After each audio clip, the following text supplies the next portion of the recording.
আসসালামু আলাইকুম ও রহমতুল্লাহি ওয়া বারাকাতুহু।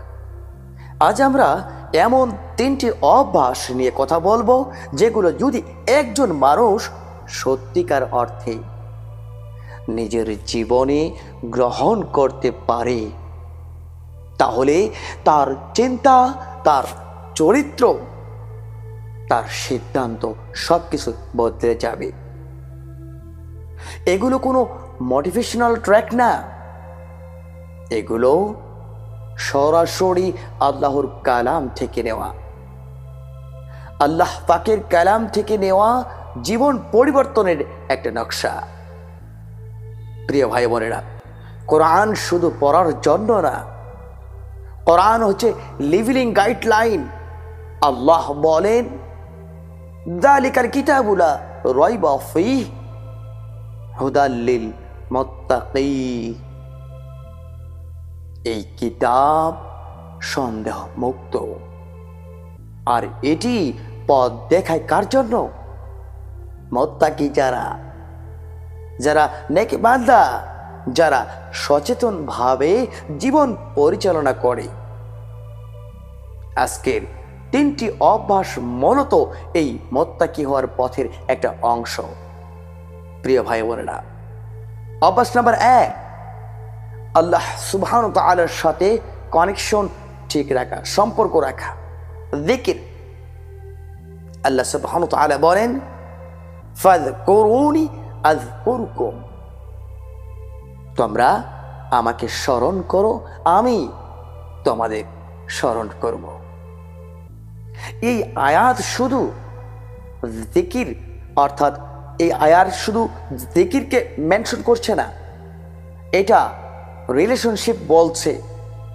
আমরা সাধারণত আল্লাহকে মনে করি শুধু সমস্যার সময়, শুধু যখন দুশ্চিন্তায় পড়ি, বিপদ আপদে পড়ি, সেই সময়। অথচ কোরআন বলছে জীবনের প্রতিটি মুহূর্তে আল্লাহকে চিন্তা ফিকিরের মাধ্যমে তাকে অনুসরণ করা, তাকে স্মরণ করা। হ্যাঁ, অভ্যাস। নামাজের বাহিরে ছোট ছোট মুহূর্তে সুবহানাল্লাহ, আলহামদুলিল্লাহ, আল্লাহু আকবার। কাজ করার সময় অন্তরে আল্লাহর উপস্থিতি অনুভব করা। এটা ধীরে ধীরে আপনার মধ্যে কি করবে? ডিসিশন মেকিং পরিবর্তন করবে।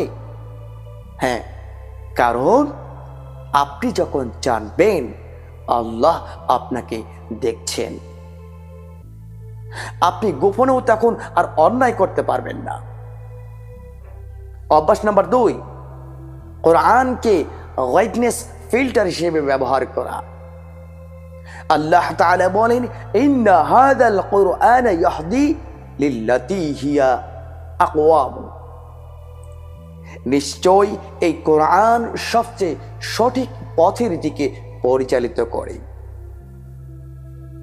আমরা অনেক সময় জীবনের সিদ্ধান্ত নেই, ক্যারিয়ার, সম্পর্ক, ব্যবসা, হ্যাঁ, এই সকল কিছু। কিন্তু প্রশ্ন হলো একটা, আপনার বিবেকের কাছে আপনি এই প্রশ্নটা করুন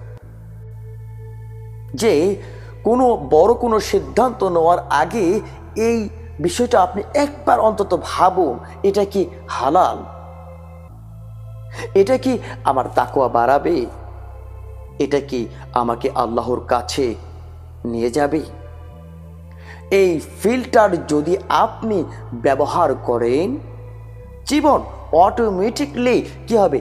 ক্লিন হয়ে যাবে, পরিষ্কার হয়ে যাবে। কোরআন শুধু পড়া না, কোরআন হলো ডিসিশন মেকিং সিস্টেম। হ্যাঁ, ডিসিশন মেকিং সিস্টেম। অভ্যাস, ধৈর্য এবং নামাজ।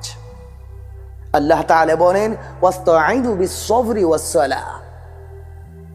ওয়াস্তাঈনু বিস-সাবরি ওয়াস-সালাহ। তোমরা সাহায্য চাও ধৈর্য ও সালাতের মাধ্যমে। এটা খুব গভীর একটি নীতি। জীবনে যখন চাপ আসে, আমরা দৌড়াই মানুষের কাছে, দেখি না?